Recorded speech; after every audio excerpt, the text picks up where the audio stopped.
Hello! To change SIM card pin on your Samsung Galaxy S25 Ultra, first of all you'll have to go into the settings. From here go into connections, SIM manager, and you have to swipe a little bit down and go into more settings. And right here we have SIM card security.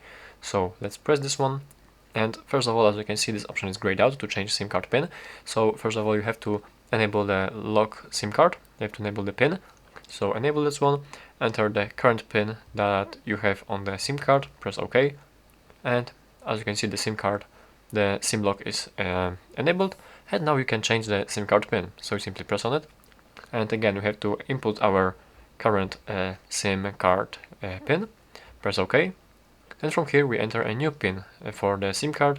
So yeah, we simply enter, we have to confirm it again, we have to input this pin again, confirm it, and as you can see, the SIM pin has been changed successfully. So that's how to do it. Thank you for watching.